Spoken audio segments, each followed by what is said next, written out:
Ramogi en chieng' ngeso mogik e dweni mar 9 machiegni e Paw Tuke, kendo wantiere kod mathoth moikoni odiochieng' ma kawuono nikech Paw Tuke ne odhi e kor gwenge kendo nolimo gwenge mopogore opogore kama nomanyo kit tuke mabende oganda nosebedo ka tugo e kinde machon kod mago mapod gitugo e kinde no. Omiyo kawuono kaka ok osebedo kaka en, wantiere kod achiel kuom sigana modoni mondo wakelni mondo mine kaka ne chal e kinde machon. Bende e kinde odiochieng' ma kawuono bedo kwatwa kanyo kod tim mar basketball, tim mabende osebedo katimo makare pacho kaendi mar yawuoyi. En timno manotugo lig mokadho mar basketball e pacho kaendi kendo ne gitieko gimiluongo ni unbeaten. Onge tim manokao loch kuomgi ka kendo koro gie sani gibedo ka gidhi tingo bendera mar piny Kenya e tuke mag pinje mag Afrika e weche mag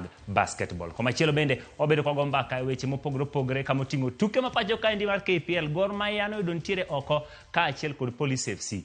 Kata kamano, Gor Mahia kod Police FC oduogo kendo odiochieng' ma kawuono giduto gichako tuke gi mokwongo ka timbe mamoko gin mago manosedhi nyime kendo tugo tuke nyaka tuke 4. Omiyo odiochieng' ma kawuono wantiere kod mathoth, to kapok wachako gombaka gi joma wantiere kaka welo ka achiel kod ji ma pile pile mabet ga kaka moting'o Festus Lango, Raymond Jowi, wantiere kod Mera Bowuor, gintiere bathe kaendi. Kata kamano, piem mar yiedhi en achiel kuom piem mane itugo e kinde machon nyakwara Mugajwang', kendo ne ituge kokelo mor, oriwo wi oganda kendo yiene iloso kendo ji motegno mane nigi teko mane yiero mondo mino bede piem mag yiedhi. Wuoth noterowa e dho wath ma Siungu ka achiel kod Nambo e gwenge mag Usenge, kendo waloso ni sigana machal kama ne ane kaka piem mar yiedhi ne chal. Nam en kama oseng'ere ni timo e lupo mar yudo mwandu mage, bende itiyo kode yore mag wuoth.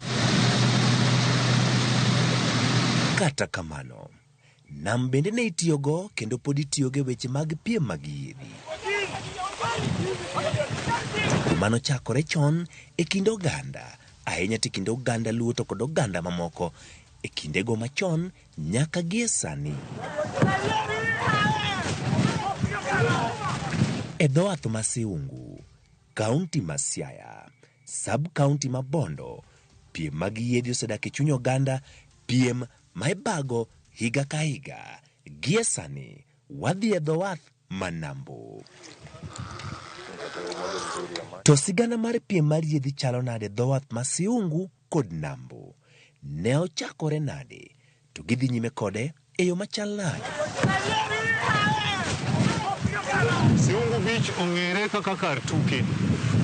En kama ni tuko chakre early 70s. But an kadongo kochopo early 80s, naneno ka tuke ikelo kani kod jotelo madongo dongo kako Luoche Machiela, Odongo Mamo, kendo tuke ne biro kani kod kada jomoko mopogore opogore ma e pinje maoko. Piem mar yiedhi ni ne ochakore e mwaka mar 72 kicha nonyuola 61.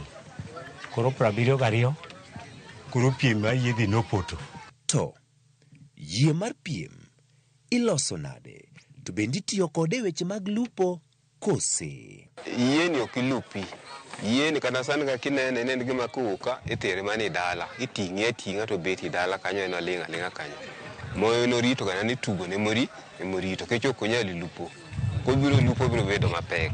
Kore na gima tugo no kende motugo kose tugo tiduoke e dala ikani akana. To en ang'o mane nyalo miyo ng'ato chung' okinyi mondo mi olos yie mar piem? Gileronwa. Ng'en gigi moko be biro kaka juogi. Koro biro biran samoro ilos yie gimoro mabe nyalo kelo ni yuto. Koro no biro na kaka juogi mondo alos yie mondo ayutie to amor nyako ganda wa nikech en gima be choko ji kamoro achiel. To nyingi yie nana loso iluongo ni Hadari Nyamres e nyingi yie. Koro Hadari no en dana monyuolo babwa. Kel wa! To e kinde mag piem, ere kaka ne yiero jogo mane dhi piem e yiedhigi? To ne ipango gi nade? Gimomiyo ang'iyo ng'ato, mokwongo wachako gi mazoezi. Kech sama wan e dala ng'ani, wan e kamp. To watimo mazoezi, sama watimo mazoezi no wagolo yie dala wateri nam. Koro gi kanyo ne zoezi kanyo mwang'iyo go practice mar ng'ato gi ngufu no be kaka chalo. Koro kochopo chieng' tugo cha to koro wayierore ji 9 to wadong' gi players adek kech itugo nyaka players timang players nyaka bedi. Koro players modong'i bende kan wakuongo wago hit 1 mokuongo mokaw 1 gi 2. Koro ka wadok e final to koro kendo wa replace jok moko manende chalo madiol kande to warwako jok moko. Piem ma yedhi ni en aina mana zoezi tu. Gimoro kitimo zoezi ma mi bedo perfect. Jogo mapiem mokuongo nyaka rwak lewni mag reso ngimagi poni midhiero tuch. Timbe pogore kendo gidonje yie kikaw ngai. Nyakwa Ramogi. Mae kaka ne iluongo piem kendo ne chal kama. Ng'ato be kikisiem ng'ato gi ngai nyaka wariti chik mar piem. Piem chakore ayanga. Mana kaka ne urito chik ni kik idhi iboya, iluoro tok boya. Aya pak gur koro. Aya wula dhiambo yombe. En piem mitie kod teko mathoth. Kendo jogo mantiere e yiedhigi dwaro mondo mi giyud loch ka giduto gimiyore mijing'o. Leva.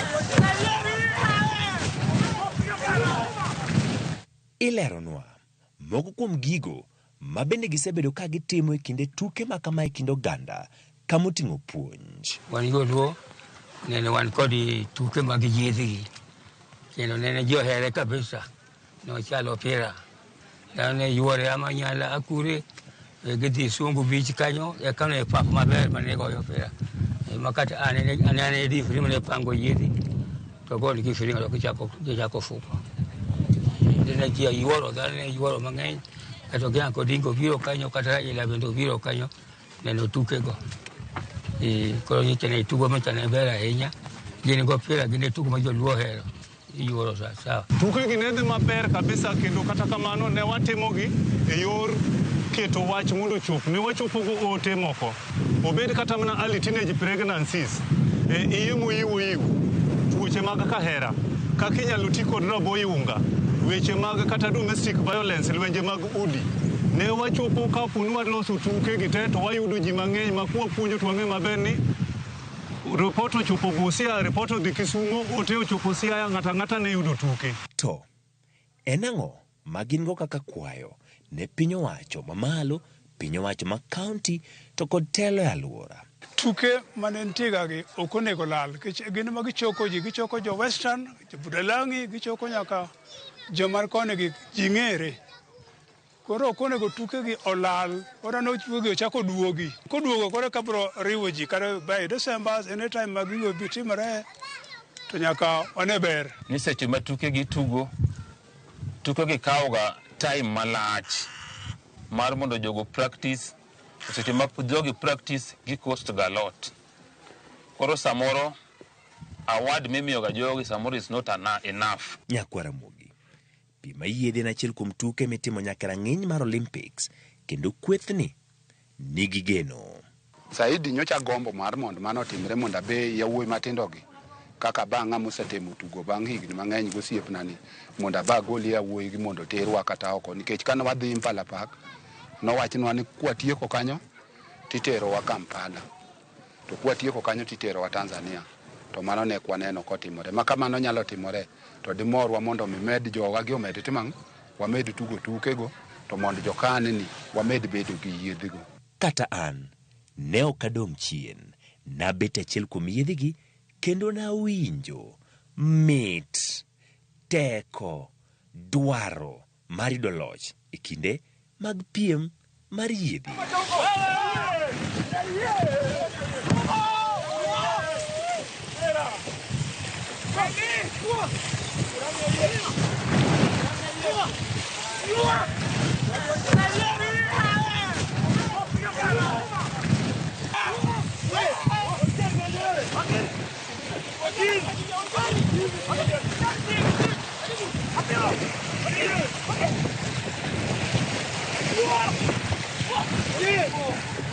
Nyakwaramogi, tuke thoth oseyangore ni piem mar yie pod nitiere kind ogandawa, kendo en piem madwaro mondo mi osir kendo ojiw mondo mi jogo mane osepiem gi mapod piem oyud thuolo mar dongo piem ni kendo yawo yore ne jotugo mag piny Kenya e kinde mabiro odonjie piem mamoko mag yie kamoting'o mar Olympics.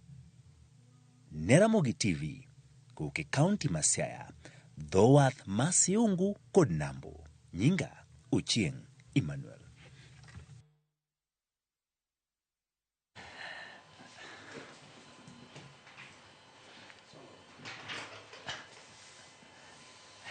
Nyakwaramogi, mane kaka oganda ni piem e kinde machon, piem mar yie. Winjo ni magi achiel kuom gigo midwaro ni mondo piny owacho oduogi e kind oganda. Matiende ni piem yie pod nitiere kendo oganda pod ohero. Matiende ni gino ma ka omisir tinyalo tuge. Dho wath ma Siungu en dho wath makare nikech en kama nituge tuke gi kinde machon, kendo dho wath ma Nambo neno kanyo ka oganda pod nitie kendo dwaro piem yie. Jomoko luonge ni fugo.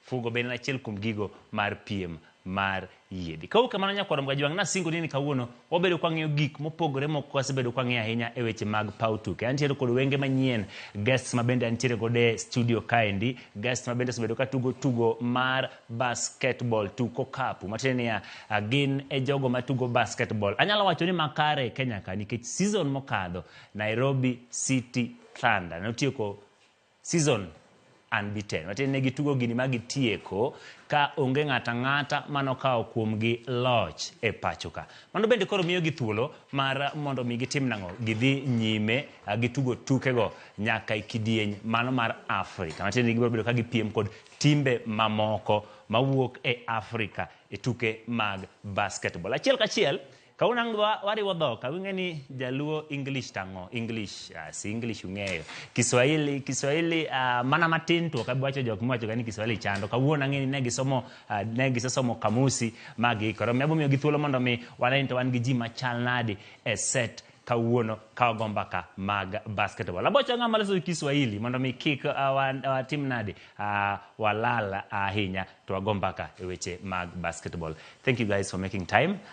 This is Paw Tuke Ramogi TV, and we're just going to talk about basketball in Kenya, how you feel, how it is, and maybe things we can do that will make basketball more appealing to others. Like people play football mostly, and I want them also to play and love basketball. Nitaanza na wewe ni mwenyeji. Just for introduction, tuambie jina lako ni nani and which team do you play for? Mimi naitwa Okal Koranga, Ariel Okal Koranga. Nachezea Kenya National Basketball Team Morans, and my club ni Nairobi City Thunder. Yes. Yeah. Okay, so I'll come to you. Maybe you do an introduction, your name, the club you play for, and maybe tell us the role you play in that club. Same as Okal, my name is Derek Ogeji. I also play with Kenya Morans and now Nairobi City Thunder, and I'm a guard. Thank you. And then I'll come to you. Maybe introduce yourself, your name, and team you play for. Yeah, so my name is Marcelo Wari. I'm not a player. I'm part of the management team for Nairobi City Thunder. I lead partnerships and sponsorships on that side. Haya, koro kawuono ang' nyakang' ni yaw iti maber. Kapo ni nitiere ng'at moro ma ok winji, tang' ni tema ne mondo mi wakonyre mondo mi wawinj sigana mar Nairobi City Thunder. Kaka ne sing Nyakwaramogi Ajwang' e pachoka wantiere kod tugo ma basketball. Basketball nitiere kod league mare mana kaka adhula. Matiende basketball ni bendi tugo kendo en benti gi season mare mitugo mako chopo to nitiere joloch. Nairobi City Thunder gin e joloch ma pachoka. Nikikuja kwako. Last year you played a whole season. Yeah. Unbeaten. What was the secret? I think secret ni practice, camaraderie. Tuko na teamwork nyingi sana pale Thunder, so I think that hiyo ndio imekuwa like msingi ya sisi kushinda games. Yes. And then preparation. So we started early, vile pia tumeanza hii season, tumeanza mapema kujipanga vile tutacheza hiyo season inakuja. Yes. Yeah. So as Nairobi City Thunder, kwa hii ligi yote nimekuwa mkicheza ya basketball, challenge inakuanga wapi kwa hii team? Which other teams do you see come close to, as in unapea the hit when you play? But tulikuwa unbeaten, so hapo Yes, mnaweza kuwa mko unbeaten, but when you play kuna team zingine zinaweza sema if you're going to play this league, we prepare for this team. Team as a challenge. There was Equity Bank last season. Yes. We played them 7 times and most of these 7 times ni only game moja tu ndo tuliwafunga na almost 20 points. Yes. So 6 of them zilikuwa single digit wins. And walituchallenge sana semifinals of the playoffs. Yes. Walitusumbua kidogo lakini tuliwafunga. So I can say tulikuwa na sisi ndo tuko na siri ya kushinda. Yes. Yeah. Okay, so coming to you as a player at Nairobi City Thunder, it is known to have more, let me say, international players. They are Kenyans, but they went to play outside. Let me give an example with yourself. They went outside, played, and came back. What made you come back to Kenya to play for Nairobi City Thunder? Definitely just the fact that I get to come play with my friends and also represent Kenya on the biggest stage now, going to BAL. So being able to represent Kenya and playing year-round with national team guys and also my friends, I think that made Nairobi City Thunder the destination I wanted to come to. So what's the difference with playing basketball in Kenya and playing basketball maybe in the US? I think the biggest difference is I think the structure, how we set it up in the US than it is in Kenya. But I think now that most guys are coming back, I think now the systems will start to change and then we'll start elevating the game here in Kenya as well. Now coming to you as one of the people who are among the managements, you have stretched your hands because we are in Kenya, we have Kenyan-based players and also Kenyan-based players who play outside in other leagues. What made it easier for you to go out and then convince the other players to come back and play for Nairobi City Thunder in Kenya, playing for the badge? Yeah, so that's really what, as an organization, we've been trying to do. We've been trying to restructure a lot of the way that systems work in basketball in Kenya, and we've done that through a lot of the support from the KBF. They've helped us make that possible. Our sponsors and partners have made that possible as well, and just with everything that we're building, we've been able to make the case to players like Derek to explain why it's in their best interest to be able to come home and play basketball at home, because everyone would like to be at home. The only reason why a lot of Kenyan players have been abroad for the most part is because there hasn't been the structure and the teams in place that's made it appealing for them to come to play basketball in Kenya. And so that's what we've really put at the forefront of wanting to change that narrative. And we've been quite successful so far, to say the least. So. Okay, Nyakwarombo Juang, enni magi gin team mar Nairobi City Thunder. Kendo kwa gomba kakaindi, mokum gin jo Kenya, mono nyule Kenya. Kendo dhie pinje ma oko. Kendo agin pinje ma oko ne gido thuolo mar tuge pinje ma oko yudo lony aito gichak giduogo Kenya. Kendo sani gitugo ne team mar Nairobi City Thunder. Iwacho ni umesema unachezea Morans, that is the Kenyan team. The Kenyan national so team. What is the challenge? We see people loving football more than basketball. If you go to, let me say, Nyayo Stadium, the auditorium where people play, a lot of people don't come for basketball than football. Is it that we have not given basketball that heaviness and the light as football? I think with that naweza sema ni inaanguka sana upande ya marketing. The way you market your teams, the way we market the game, over the years haijakuwa poa sana. But if you look at last season, especially with us Thunder, the way wamekuwa wakimarket games zetu, we've been having a lot of fans coming to watch basketball.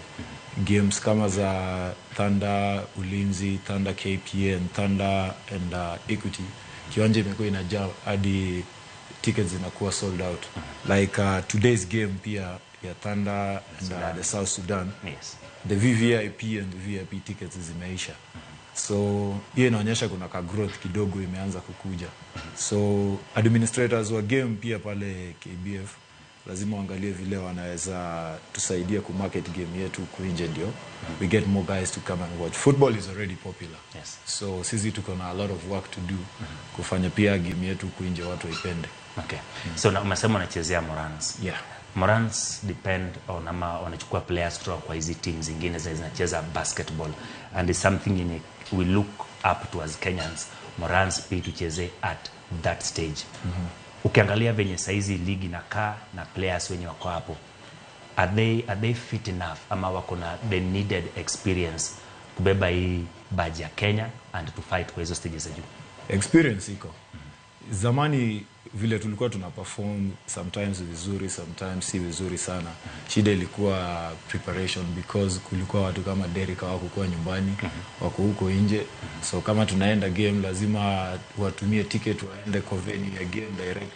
Hawana hiyo time ya kukuja nyumbani kujel na team. But now since they're here, Tyler is here, we have a lot of Albert is also here in Kenya, so preparation yetu itakuwa better. And to win lazima you prepare for it. Uwezi amka tu asubuhi useme ati utashinda. Even if you have a good team and good players, lazima kukoko na hiyo chemistry hapo ndani. So with these guys being here in Kenya, I think our performance yetu ya national team ita improve.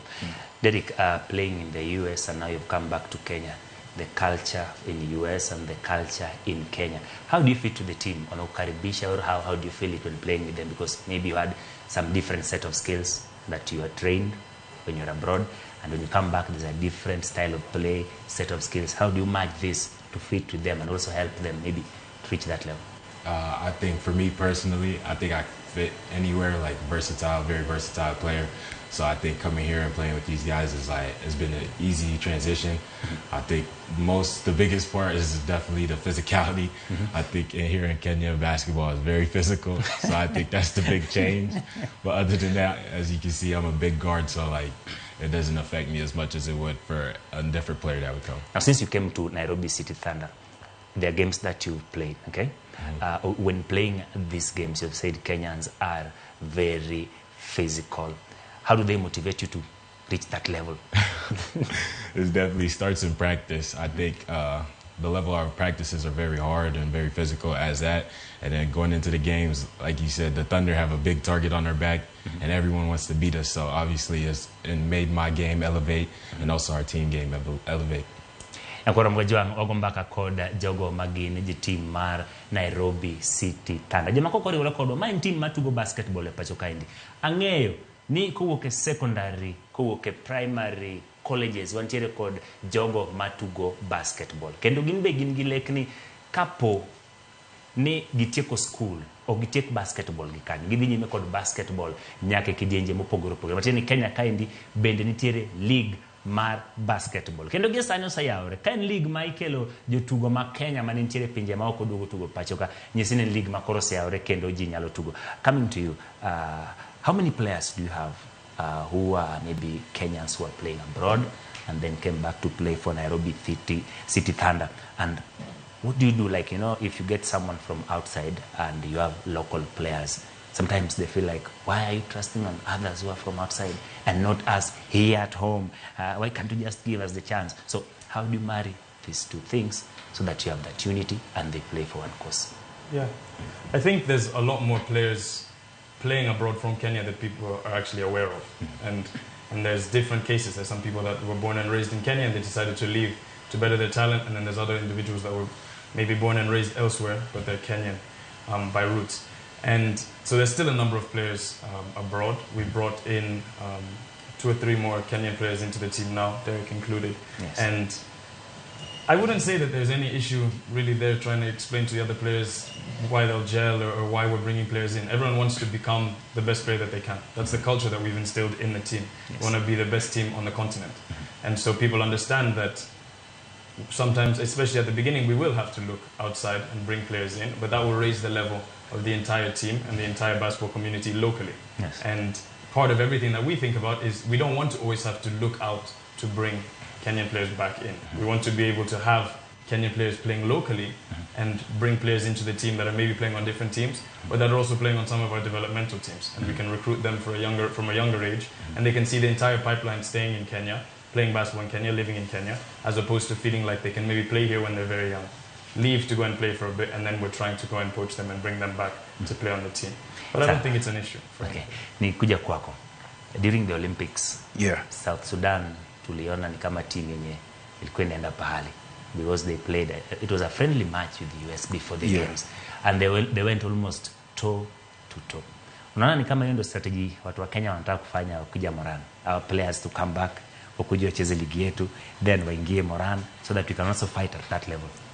I think 4 years ago in 2019, Kenya and South Sudan walikuwa at the same Yes, same level. Yeah, we beat them here in Kenya. They beat us in Rwanda, I think, the following year.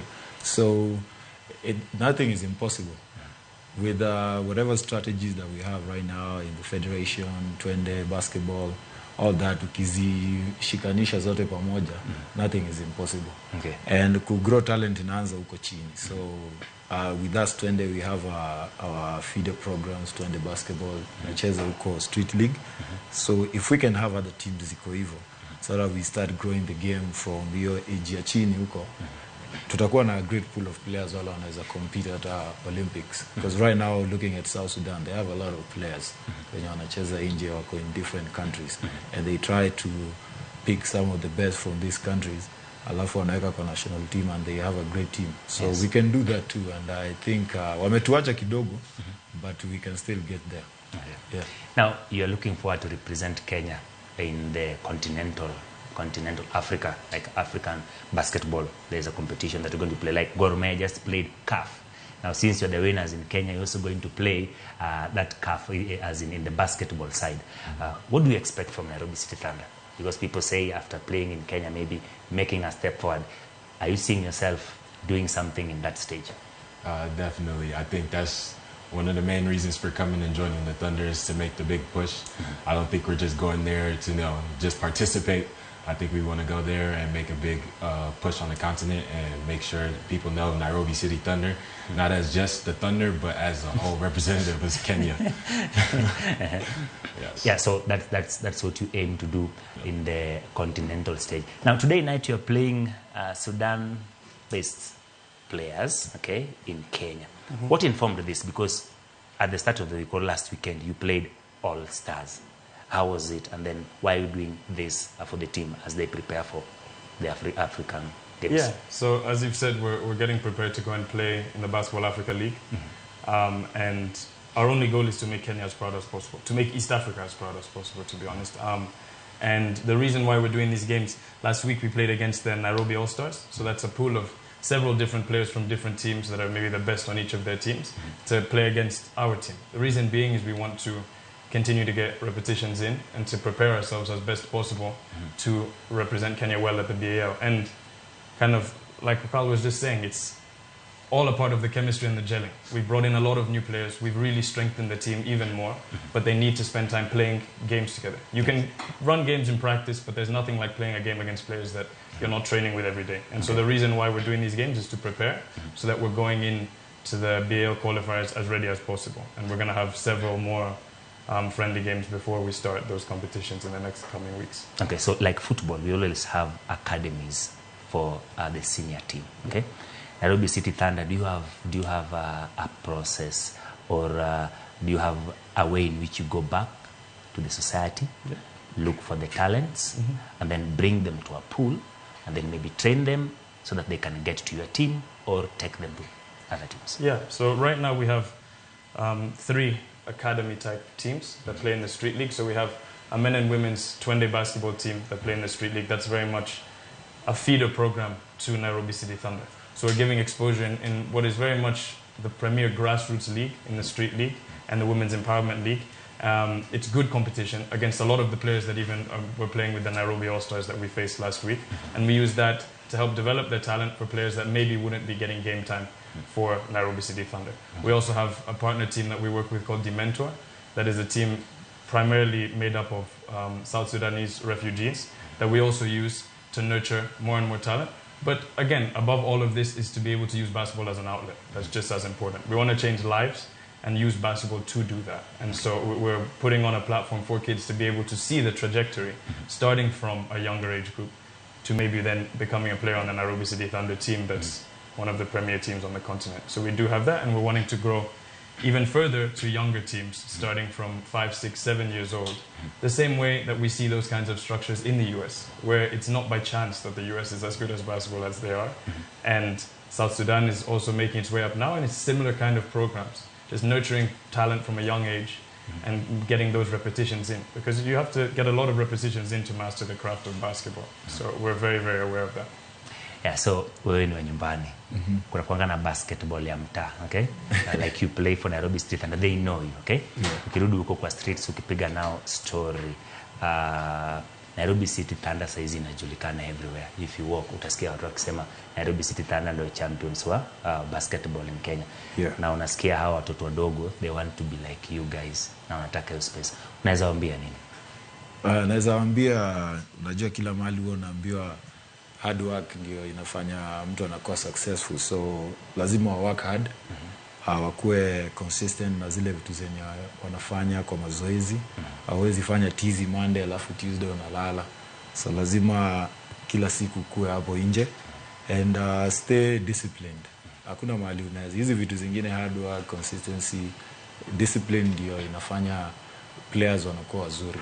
Na players they become good in what they do. So without discipline, success itakuwa story nyingine. So wale wako huko chini wenye wanataka kukua wacheze basketball at a higher level, lazima tu watie bidii kwa kazi.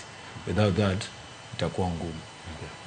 Now coming to you, US is known for basketball, and you see the number of fans who come out to watch or even follow basketball, and it's live either on gadgets or live in the stadiums. Is it the same as Kenya, or what should Kenyans do at least to reach that level of having us also love basketball as we do to soccer? I think it's definitely working its way towards that. These guys have been telling me like before it wasn't like this, so like I'm getting like the new stuff where I'm seeing a whole bunch of fans coming up to the games, everyone's lining up outside. So I think the excitement is there, and just the way we continue to get better, I think it can be like the US, especially when I think we start building infrastructure, more stadiums, you know, to obviously be like the US so we can have more fans. Okay. Ya kwa mwaja mwago mbaka kode team mar Nairobi City Thunder basketball.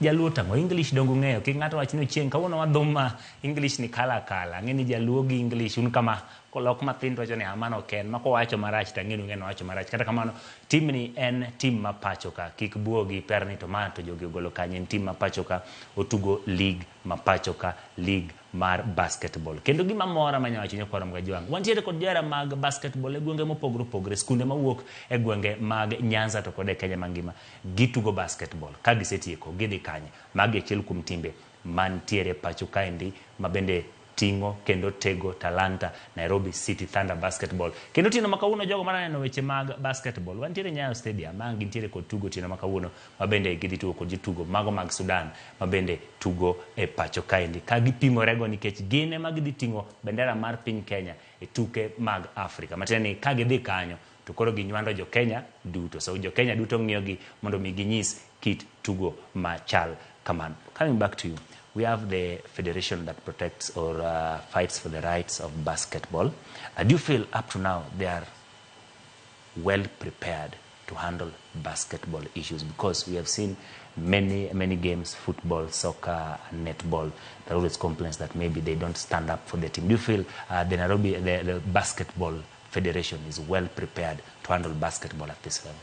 Yeah, and like I said, we're very thankful to the KBF for being able to work with them as we've been trying to introduce a much more professional culture to the basketball landscape here. And I think the KBF is doing a great job. They're trying their best to continue supporting basketball in Kenya because I think basketball has had a very accelerated growth over the last few years. There's been what we've been seeing in South Sudan with the team there.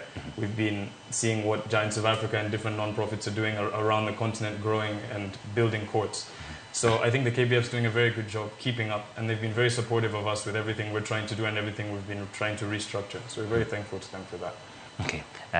Nikuja kwako ilingeni jawe ni wa huku jogwenya kwa Ramogi joluo en mani koro luo nyalo bedo ni kiernegi mathino ginyal riwo koni kod kocha kata kamano wabogo mbaka nikech akase wachunu kanyo weche mag English to ohingo.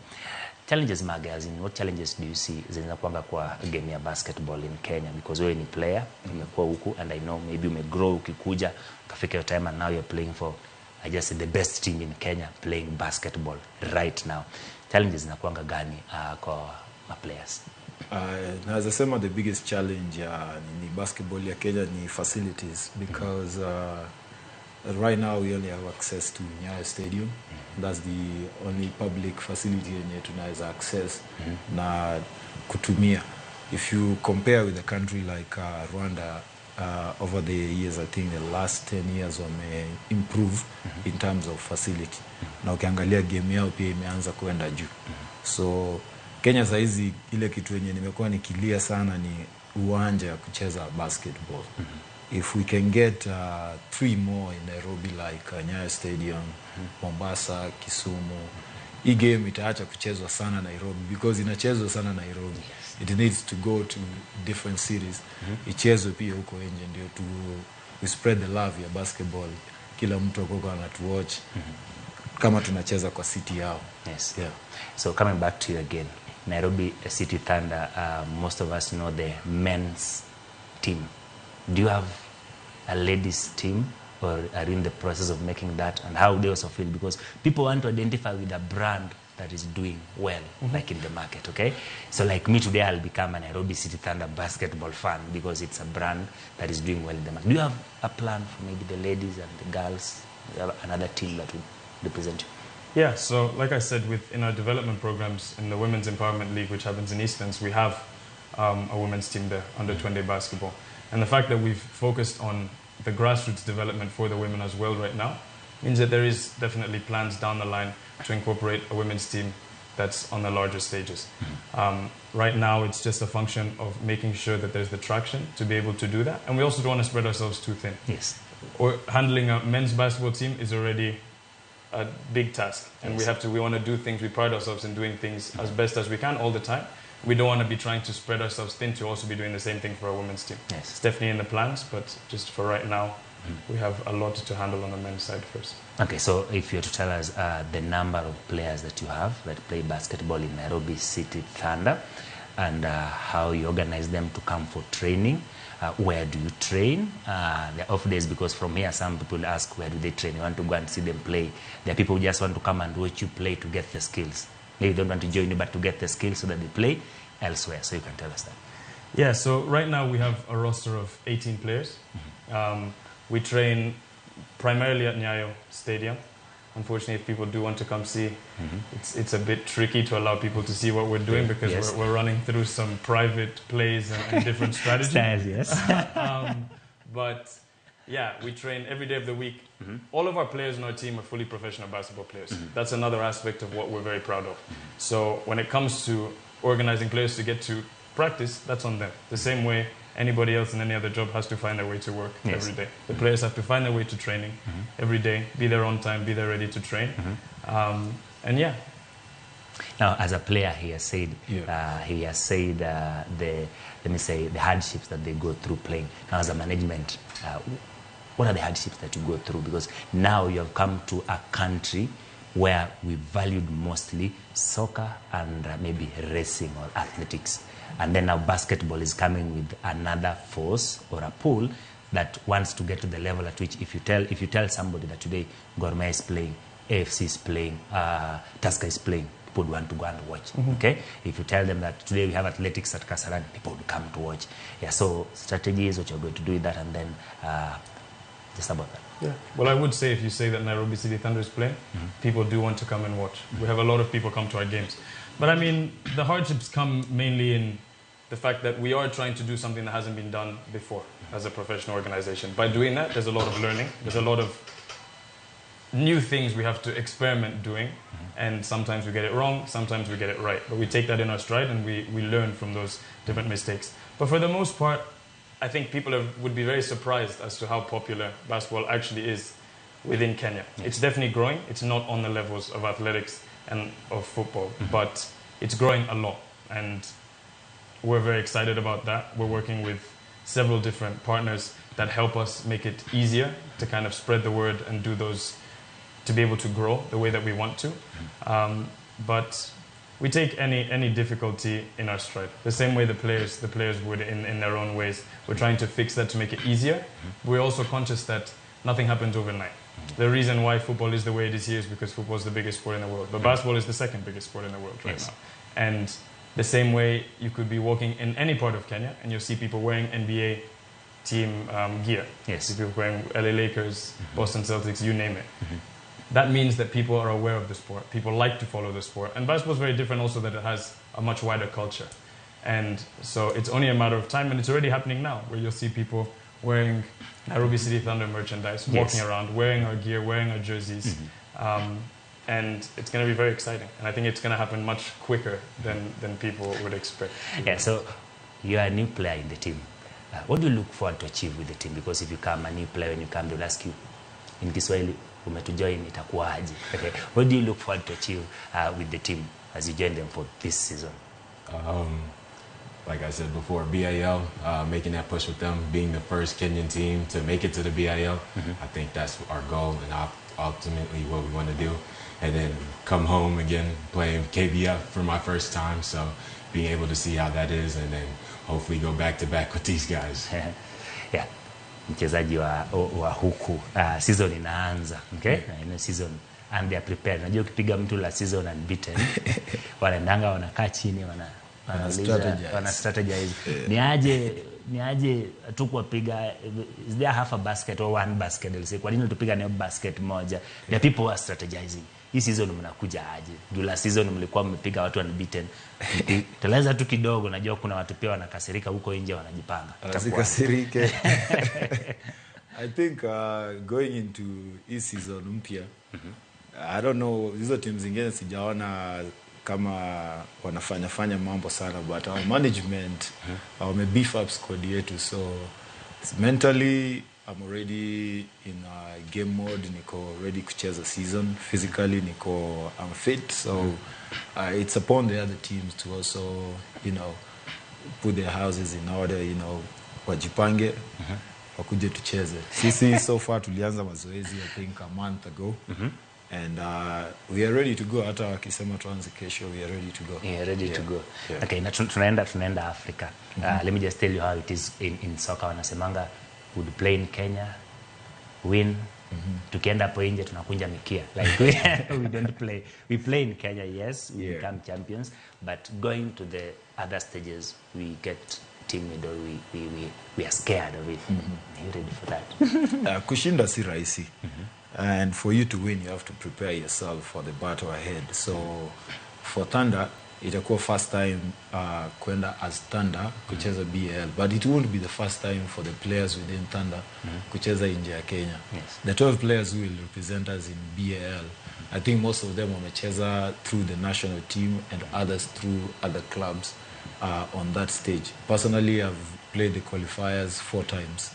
And hizo zote nne, apart from last year, ndio nilikosa kwenda kwa second round of the qualifiers. Unfortunately, I haven't qualified to play in the main BAL, and that is the ultimate goal with the team that we have right now, Thunder. So if tunaenda huko nje kucheza, I don't think tutakuwa na a lot of challenges game-wise. Hiyo watu wanasema kukunja mkia and all that. Kwa sababu tumejiandaa. So the more we prepare, the more success inakuja karibu. Okay. Yeah, we'll get it. Okay. Coming to the management, Nairobi City Thunder is now making steps and the name is out there.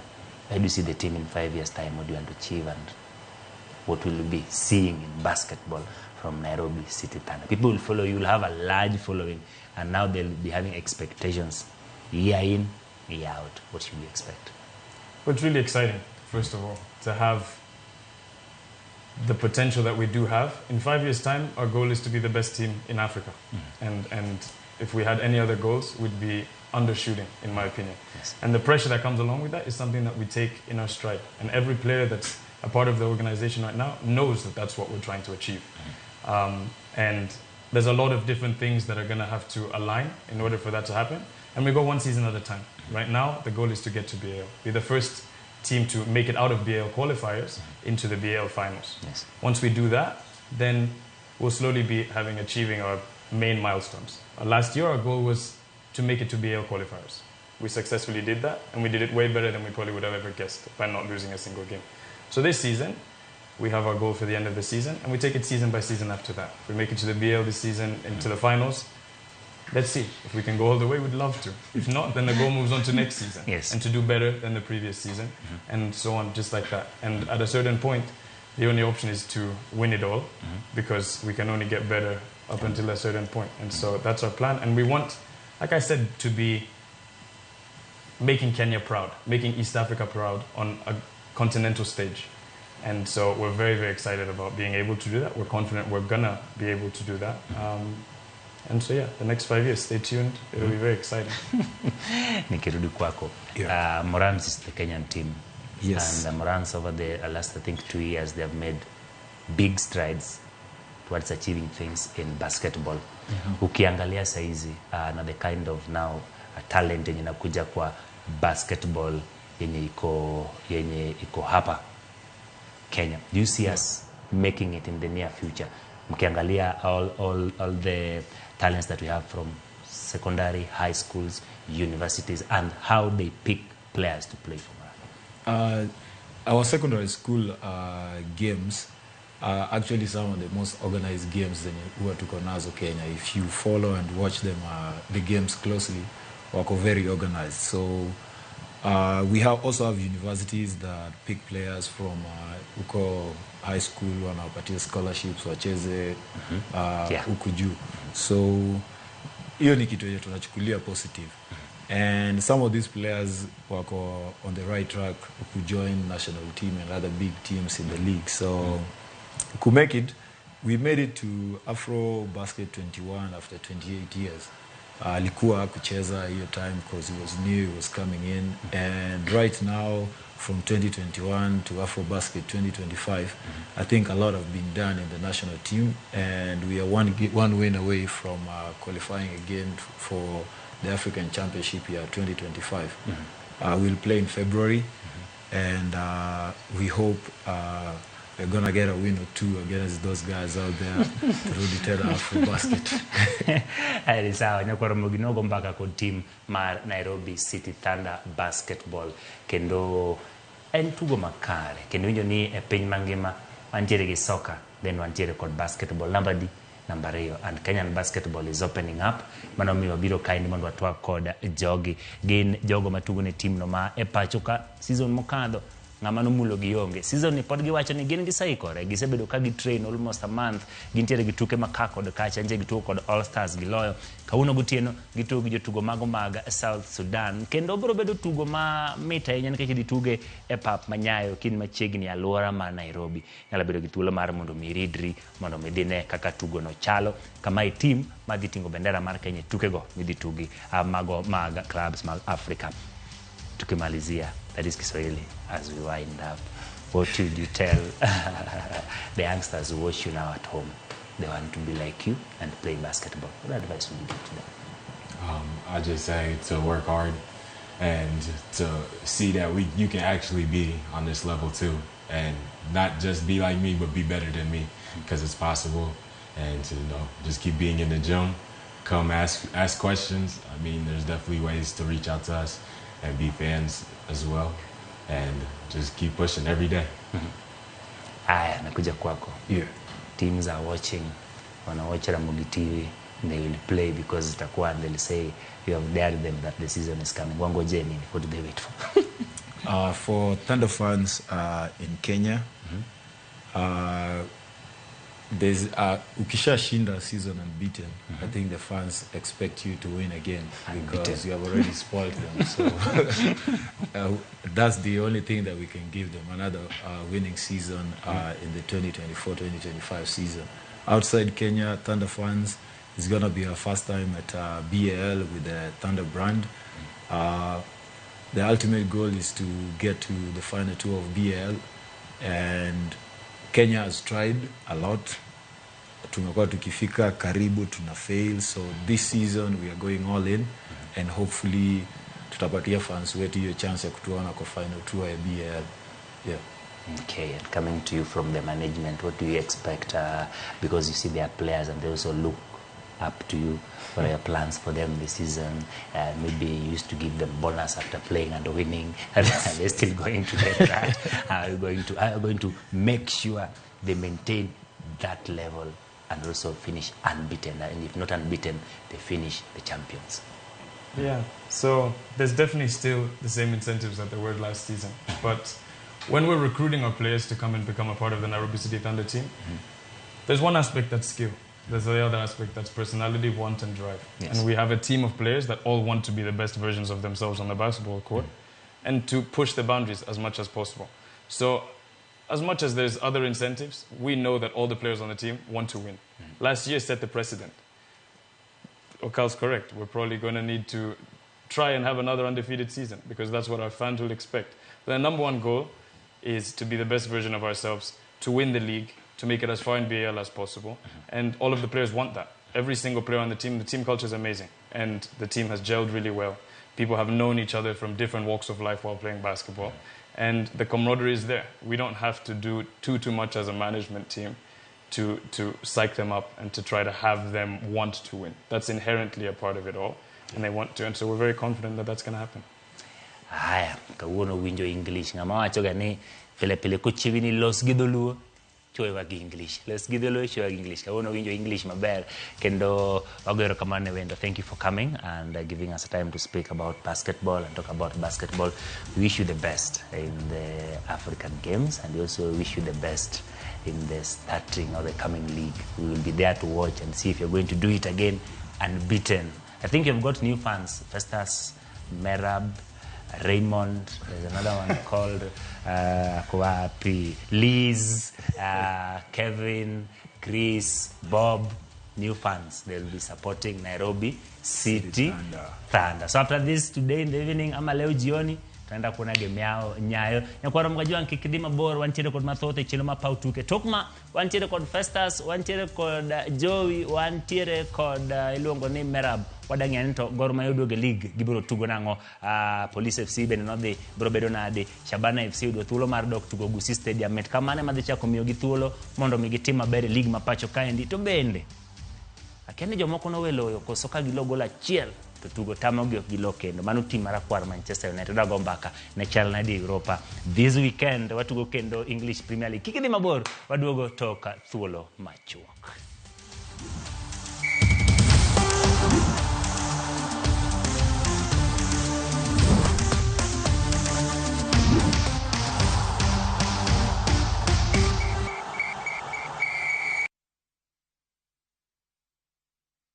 Female genital fistula FGF en tuo ma ikelo kod muoch ma oremo kuom kinde malach ahinya to kokawo okang' mapiyo mar manyo thieth ma inyalo kelo mol mar oko matin gi maduong' ma ok chung'. Kik ibed gi luoro. Fistula inyalo geng' kendo nyalo thiedhore. Royal Media Services, Migao mar thieth e kaunti ma Migori, M-Pesa Foundation, kaachiel kod Flying Doctors Society of Africa, sani kwayo mine ma odak kod tuo mar fistula mondo wuog oko ne thieth manono mar fistula mabiro timore tarik 20 dwe mar 9 higani mar 2024 nyaka tarik 2 dwe mar 10 higa mar 2024 e Migori County Referral Hospital. Monige mathoth ywa tole namba 0727 337 337 kata 0735 337 kanyakla waduokuru nyadhi gi geno ne mine ma odak kod fistula.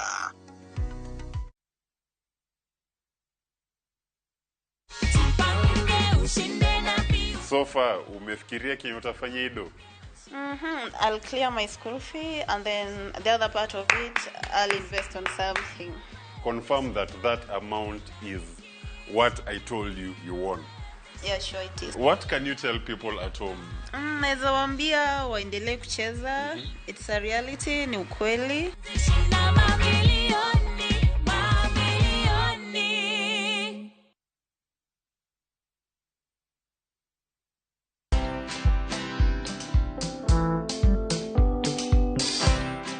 Mabrother, chekini story fulani la penjuzi mtani record manze. Lakini bro, kazi itakuwa tu ni kujaza simu na hizi mavida. Ai, kujinice tu kaka. Mwananchi gani huyo anarada medalia pesa? Leta tenje ni kushow tutaomoka. Citizen Digital wako na platform fulani kwa site yao inaitwa Wananchi Reporting. Hapa unaweza tuma story yako kwa website yao ama kwa app yao ya Citizen Digital. Na kama hiyo process ni ngumu, unaweza tuma story kwa email yao, WhatsApp number ama uitumie kama SMS. Alafu gani napataje bro? After story yako imepublishiwa, hapo ndo una receive 1000 kwa simu yako. Bro, au umenichanua.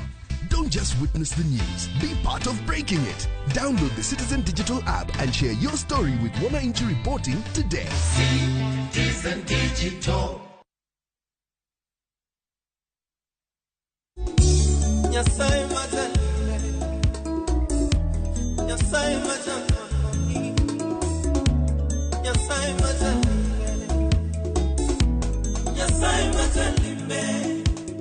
Mondi yud wenda mar Nyasaye majalimbe kaka skiza tinu mari dis star 860 star 419 hash. Parnia Ramogi TV e od jowende duto.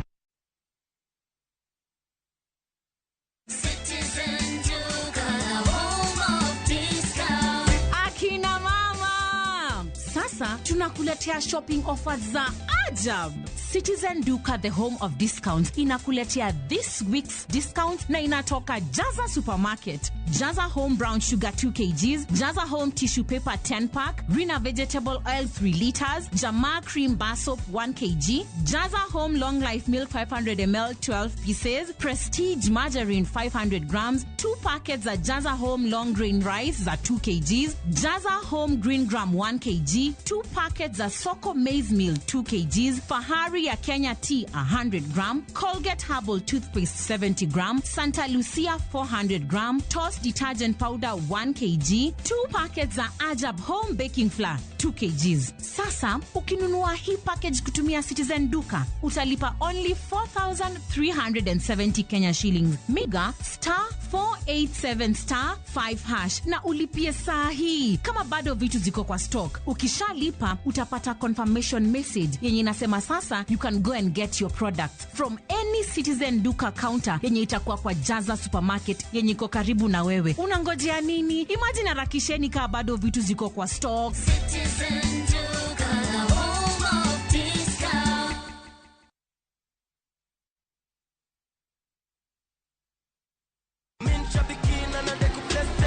Brate, huu mwezi usiache life kuweke kwa kona.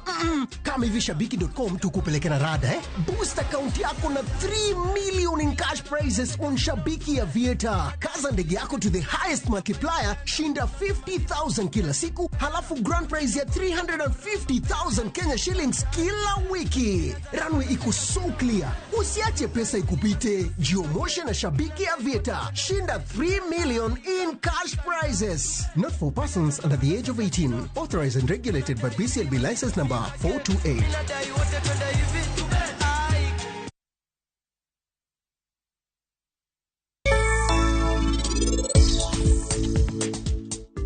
Waya, wede umana kaigi. Osiepe, society status. Nyathiwen kimalonga nyamo ingo gikote. En ngano mani penjo ka in pok inyiew puodho no? Excuse me. Onge ngata man gi thuolo mar donjo ofis ni koko penja. Karando ngetie penjo bana penji. In bende barua man kaini. Adwa ni mondo iket sei nikech kora segolie tich.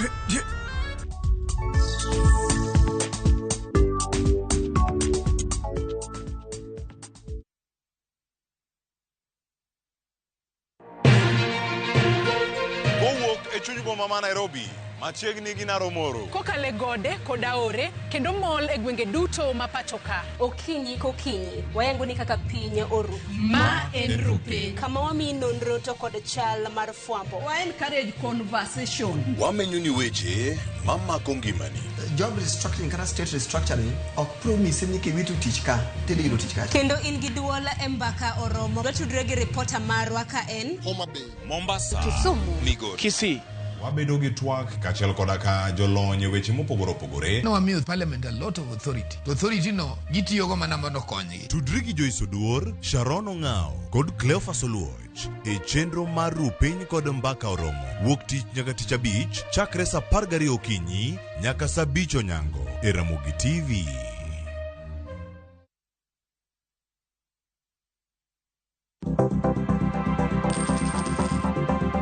Mondo mi ikungo omenda e yo mayot kendo e yo mowinjore, onego ibed kod paro mar kungo dwe ka dwe, juma ka juma, kata odiochieng' kodiochieng'.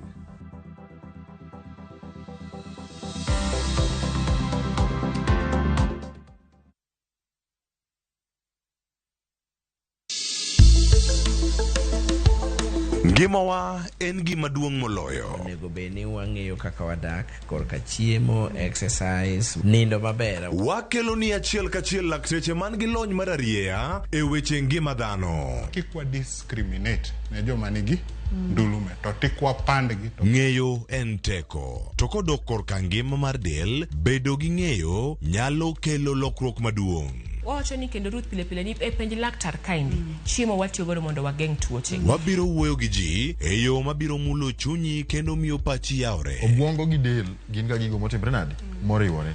Koro gimipidho obwongo mari luwore gi gino mipidho dendi. Riwri kod Ruth Otieno e penj laktar. Wuok tich nyaka tich abich saa 12 odhiambo mane Ramogi TV. Penj laktar. Ngima en mwandu.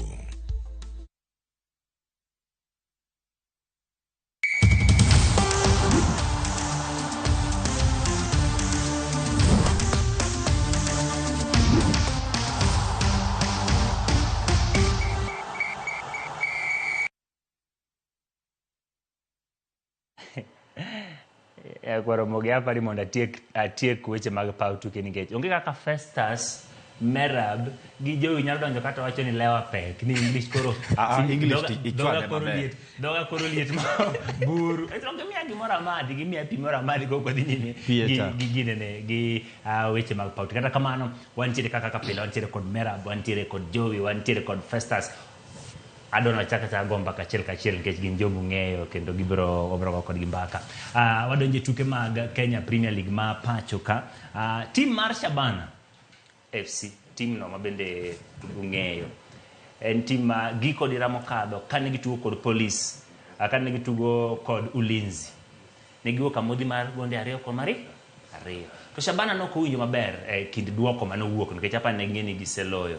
Kata kamano ne gidhi nyime gi ketho mwandu mane nitiere e pap mano ma Ulinzi kucho ma bende naweyo ka gik mokethre. En gik mosebedo kwalose kuom kinde Paw Tuke ka kendo kosemorowa. Adani director noket ni weche motenore kod gik manotimre mag Shabana FC gin mago ma bende ne gidhi e doho kendo doho yie kod kwayo mar winjo burano mapiyo nikech ne nitiere ywaruok gi FKF gi Shabana. Bura mana donjnego Shabana ochung nyaka tiek winj burano. Matiende ni Shabana bedo gi thuolo mar dhi nyime kod bedo gi thuolo mar dhi nyime kod tugo ka gintiere kanyo kod fans magi bang' kane ogogi okum.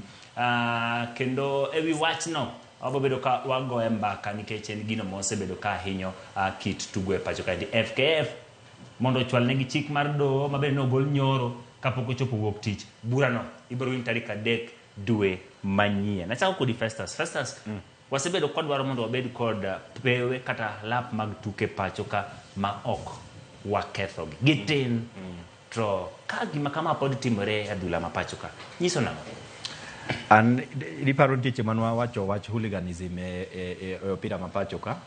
To no wacho ni samimiyo like collective punishment ni Paw Tuke ka nitie gima okethre to koro makwa watekar mondo wamaki Manuel kose ng'ama otimo that mistake.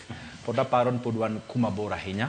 To kum mimiyo ji kaka collective kaka club iwacho ni fans ok donje pap ok apar ni manoromo. Onego iket gima idiro this sheria makata kapono komuli as a person to bomuli kaka fan. Kora paro ni migi 5 matches without fans in the pitch manok noromo. Dino magi kaka 15 points or 10 points. Mano dongi sani wasego raunde 4. Tiwacho nuni kata ku win wadeduct. Mano bobedo malit ni fan. Mafano kubibiro kelo gik magikele papo like ketho gik moko. Nikech ing'iyo kaka game no gima nowang'o igi. Nino sechopo 90th minute. Extra time. To gi lead 2-1. Tae koro ingen kama kawaida nitie added minutes. Referee medo. In fact nen 5. No medo 5 minutes. To Ulinzi o equalize dakika mar 95. Koro gi feel ni maginegin minutes mane referee medo mondo Ulinzi otimango oyud draw. Tingen sami medo minutes to ok med gani magi wamedo Ulinzi. Imedo on the two teams. Ginangwa no mondo gi score gi that 5 minutes kapo Ulinzi no nyalo equalize. So aparo ni mano ne ok ne gitimo maber to nonego kaw nigi okang' mapek molo mano. That is my kabiro iri Joey. Eni pod wan gi thuolo moro mar wacho ni ang' no dhi e doho. Doho pod chak chiwo thuolo mar mondo mi ng'ad bura to magi mosetimore mose affect football e pacho kaidi. En ni pod ok wan gi chike motegno ma oketi ma ka gimoro kethore gi tim moro to koro wawawe. Erokamano Emmanuel. Mokwongo yie na wach ni kawuono arwake full maonge sweat. Ber. Bas. Ber. Mar ariyo abiro wach Mar ariyo abiro wach mato kuom doho. Anyalo wacho mokwongo ni mpira ni siasa. Mano kata wadagi kata wayie mpira siasa. Bol ni gusi. To ing'e fan base magusi. Team dwaro pesa. To fans e pesa. Gate collection. Gini endi kata ka wang'iye strategically. To en achiel kuom yore mane management kaachiel koda siasa matin mogo iye mondo team okwongo harvest gate collection mondi gisoyo fuku eka ging'i punishment madhi biro. Mano gimiyo game oter kuno. Otherwise ne bedi game kata Machakos. Bano dino dhi mbele. Lakini nikech schedule noseketo ni idhi go e busi. Gima okwongo tem tik en mana tiyo gi wach doho ni ibiro winje dwe manyien tarik 3 mondo ma kawuono ni space ni gidhi nikech nyalo neno ka by saa 3 saa 4 saa 5 pap nosepong. Kamano. Shabano dugo dala. Matini gima management ne dwaro kongo tim. Kongo so pes gate collection of fuku mondi. Gidhi yalo. Gidhi yalo. Mano gima gitamo timo. Alafu bende kwa ng'iyo to wasayo gwang', to wasayo bende gweno. King'iyo gima nokelo tulo ahinya game mar Shabana gi Ulinzi. Ne en added minutes. To okanya wacho ni Shabana kende mane rach. Adier kata ka ng'iyo comments mag fans, general view mag fans. Ji mang'eny nowacho no oyo ndiye kasa no do ayuare ahinya. Oketi mang'eny. No do ok ni ne oketi mang'eny kaka Festus wacho. Ahinya sasa no komede ne Shabana, no komede ne Ulinzi. But yudo ka ng'eny ji. Yudo ka wenge wape opinion mag ji mang'eny. Ne wacho na adier sano do ayuare tok added minutes ya. Matinde ne kitamo ng'era ng'o. Bende manyalo kasa moro Ulinzi ne bedo favor. Tanyalo wacho ni fans bende play a big role. Kata kamano wan gi timbe ma kaka wan gi Kenya Police. Wan gi Ulinzi magi uniform. So sama gigocho kang'ega ni ok yiene polisi dhi neno bol kata jolweny neno bol nikech gimbe gin part of fans. Koro mondo me gimbe gi encourage tugoni. Gimbe gigole polisi sama tugore. Wadano Baraka achiel be koko chiemo Embakasi. Odhi pogo pap te mondo achiel biro bedo an intimidation ne fans. Yes. Igeni fans. Chena ka fans team like fan miel nyaka mbele polisi ma to obecho ne. Ng'ato yedi wangi poka gimo timre. Moko ni kamera. Pod watu wakombe to stadiums mwan godo team. Kendo main gima lit. Ang'o ma pod ok wayudo kare? Aparo ni kata na bede ana breda na kama ani fan mar Arsenal. To antiere i Etihad. Nino gima ne Shabana timoka. Ok en gima ber lakini abanya rotin.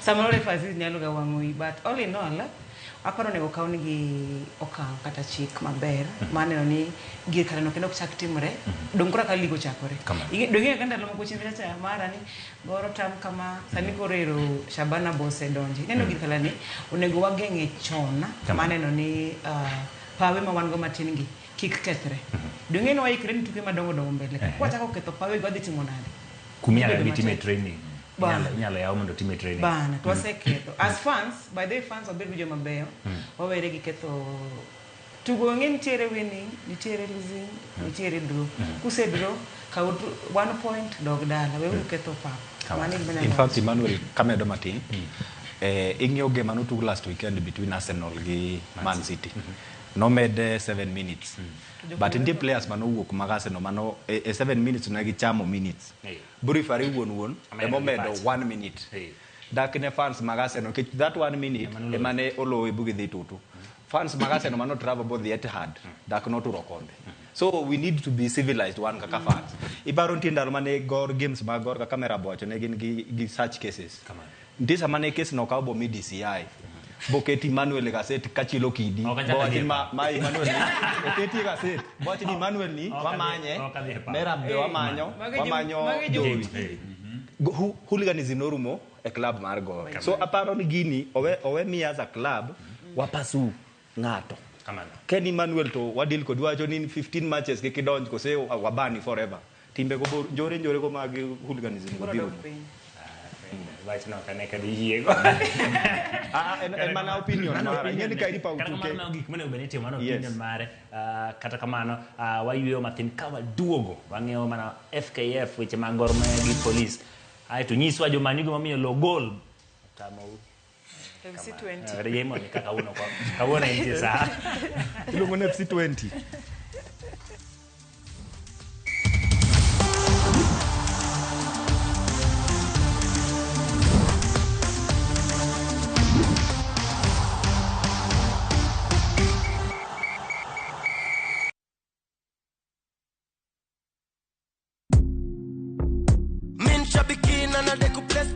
Naitwa Daniel Kimanzi, nimetoka Kitui County. Mimi kazi yangu ni an engineer by profession.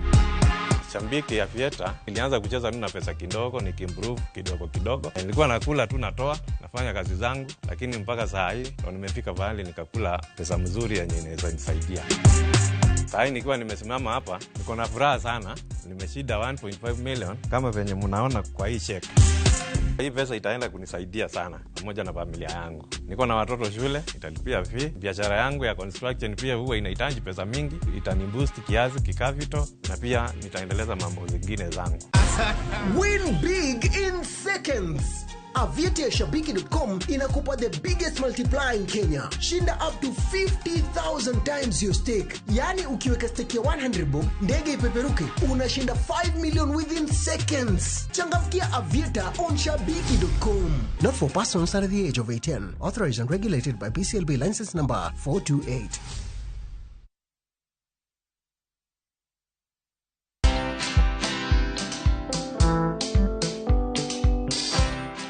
Mabrother, chekini story fulani la penjuzi mtani record manze. Lakini bro, kazi itakuwa tu ni kujaza simu na hizi mavida. Ai, kujinice tu kaka. Mwananchi gani huyo anarada medali ya pesa? Leta tenje ni kushovilia tutaomoka.